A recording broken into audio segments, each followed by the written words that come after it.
Hitman के चक्रव्यूह में फंसी कंगारू टीम, उलझ कर रह गई इनकी सारी स्कीम। करते रहे अश्विन के खिलाफ तैयारी, जडेजा का पर्चा पड़ गया भारी। नागपुर टेस्ट के चाणक्य बने रोहित राहुल, ऑस्ट्रेलिया को चटा दी धूल। भारत दौरे से शुरू हो गई थी बड़ी बड़ी बातें। ऑस्ट्रेलियाई मीडिया, पूर्व ऑस्ट्रेलियाई प्लेयर और मौजूदा ऑस्ट्रेलियाई खिलाड़ियों ने न जाने कितनी बड़ी बड़ी बातें कही। ऐसे कर देंगे, वैसे कर देंगे, हमारी ऐसी है तैयारी, बस इंतजार मैदान का है जहां जंग होगी जारी। लेकिन ये क्या, रह गए फुस। दुनिया के नंबर 1 टीम को जरा देखिए। स्पिनर्स को तो समझ नहीं पाए, कहते होमवर्क करके आए थे, लेकिन टीम कॉम्बिनेशन और तैयारी के लिहाज से तो ऐसा कुछ भी नहीं लगा। लेकिन इन सब के बीच अगर किसी ने सबसे बड़ा काम किया, कंगारुओं को बहकाया, अपने चक्रव्यूह में फंसाया, तो वो है हिटमैन और कोच राहुल द्रविड़। इन्होंने चाणक्य जैसी नीति अपनाई, रचा ऐसा चक्रव्यूह के हार के बाद भी शायद कंगारू नहीं सोच पा रहे कि हुआ क्या, भला ऐसे कैसे हार गए। तो चलिए हम आपको इसके बारे में बता देते हैं, लेकिन उससे पहले ये जान लीजिए कि कहानी की शुरुआत कहां से हुई, माइंड गेम कहां से शुरू हुआ, चाणक्य की नीति कैसे अपनाई गई। शुरुआत तब हुई जब कंगारू टीम भारत की सरजमी पर कदम रखती है। फिर उन्हें अश्विन का तोड़ निकालने की तलाश होती है। मिले अश्विन के एक्शन वाले गेंदबाज, यानी उनके डुप्लीकेट, लेकिन अन्ना जैसे तरकश के तीर तो उनके पास नहीं थे। फिर अन्ना का दिमाग भी तो चाहिए ना। चलिए अश्विन पर ये तैयारी करते रहे, उनका काट खोजते रहे, लेकिन भूल गए टीम में जडेजा की वापसी हो रही है। चलिए ये भी मान लेते हैं कि वो ये सोच रहे होंगे कि जडेजा तो काफी समय बाद वापसी कर रहे हैं, लय में आने में उन्हें समय लगेगा। लेकिन अक्षर को ये क्यों भूल गए? हालांकि इन्हें ये उम्मीद नहीं थी कि प्लेइंग 11 में अक्षर भी खेलेंगे। फिर उन्होंने बिल्कुल भारत की तरह सोचा, खिला लिया अपनी प्लेइंग 11 में 2 ऑफ स्पिनर्स को, लेफ्ट आर्म स्पिनर्स को तो ये भूल ही गए।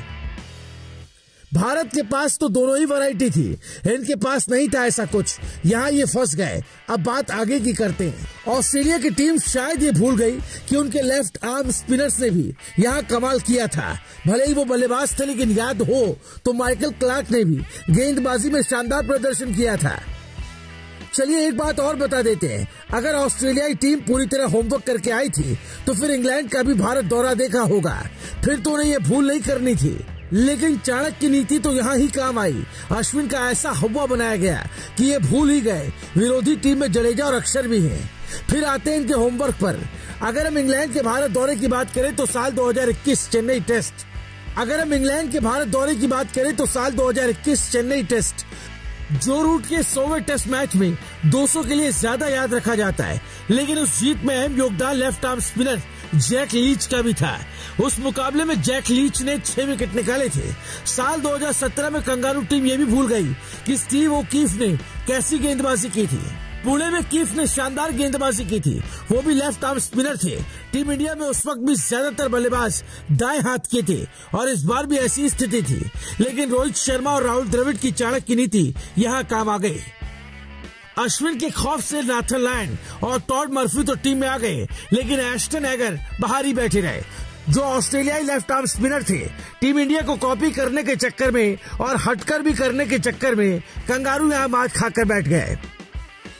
टीम कॉम्बिनेशन इनकी सही नहीं बैठ पाई, ये तो थी माइंड गेम की बात। अब एक वजह इनकी हार का इनकी मीडिया भी रहा, जो पिच पर ना जाने क्या क्या बकता रहा। गेंद इतनी टर्न लेगी उतनी लेगी, लेकिन ऐसा तो कुछ देखने को नहीं मिला। इस चक्कर में ऑस्ट्रेलियाई खबर देखने में ही मशरूफ रह गए, खुद की तैयारी पर ध्यान नहीं दिया। अगर सिर्फ स्पिनर्स की बात होती तो भी ठीक था, लेकिन इन्हें गच्चा तो पहली पारी में हमारे फास्ट बॉलर्स ने दे दिया था।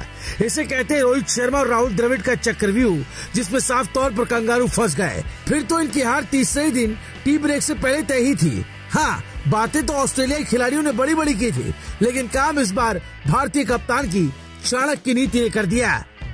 Bureau report, Bharat positive.